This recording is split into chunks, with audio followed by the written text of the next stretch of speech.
Krško Maribor 1:1, potem pa 91. minuta in Marwan Kapha. Še drugič v nekaj dnevih je Izraelec kot rezervist silovito zabil iz razdalje, tokrat za pomembno zmago v boju za vrh. Ja, seveda 2 tekmi, 2 gola, izkupiček je res dober, naj tako ostane, vse nekdo ga zabije, samo da mi gremo zmago po zmago in to je bilo danes res težko gostovanje, kajti smo videli, da je Krška ena zelo dobra ekipa, zelo organizirana.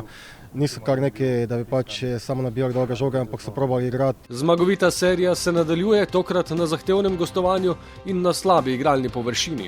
Tako je, res je, zelo težko igrišče je bilo, to je nenavadno, da je še danes igrišče tako razmočeno. Na začetku tekme je še kar držalo, ko smo tudi igrali po moji oceni zelo dobro, kombinirali, bili bistveno boljši tekmec, nasprotnik ni našel rešitve za naše napade. Tu smo tudi zadeli, potem pa v nekem trenutku, ko da smo se zadovoljili, mogoče se tudi malo poigrali, ker smo imeli kar nekaj obetavnih protinapadov, katere nismo izkoristili. Pa se dostikrat tako zgodi, da se tekma obrne. Nasprotnik se je kar naenkrat razigral in prejeli smo ta neverjeten zadetek. Drugi polčas zelo dinamičen, tudi zaradi igrišča, mislim, da veliko tehničnimi napakami. Včasih smo hoteli prehitro kaj odigrati, včasih prepočasi zaradi neravnega igrišča in na koncu zmagali. Jasno, da smo zaradi tega izredno zadovoljni. Začelo se je s poskusom domačih z razdalje.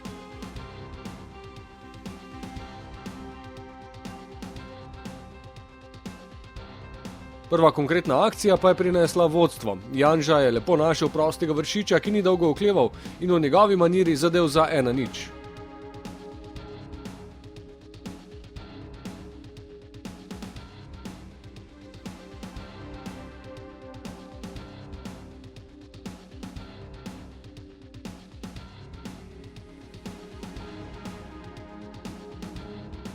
Veliko priložnosti v prvem polčasu ni bilo. V 34 minuti znova v glavni vlogi Vršič in vrhunska obramba Zalokarja.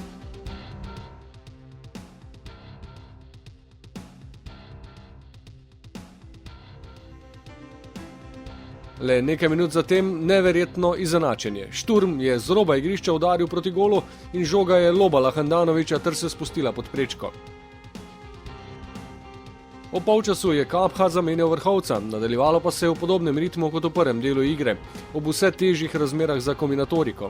V 56 minuti so domačini izvedli hiter protinapad, toda poskus Baskere je Handanović odbil. Po protinapadu Santija in Vršiča pa se Santiju ni šlo ob zaključku.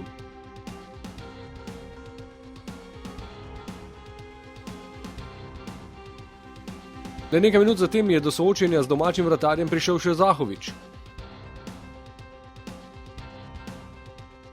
Najlepšo priložnost za vodstvo pa je v 76 minuti po idealni podaji Vršiča zapravil razpoloženi Santi.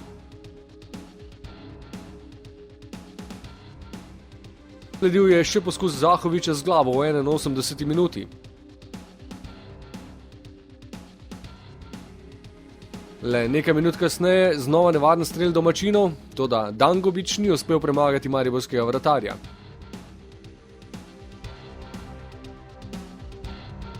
Na koncu pa je bila vztrajnost vendarle poplačana v sodniškem podaljšku, ko je Kapha zabil še na drugi tekmi zapored.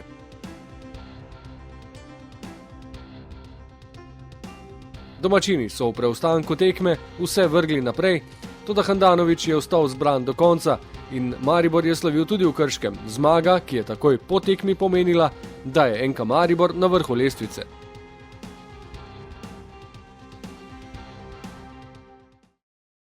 Ja, seveda, fino se je vrniti tja, kamor tudi sodimo in pa čeprav bo to samo za kratek čas, upamo, da bo tudi ostalo še po jutrišnjem dnevu, ampak pustimo zdaj to glavne 3 pike in treba iti tekom po tekmo.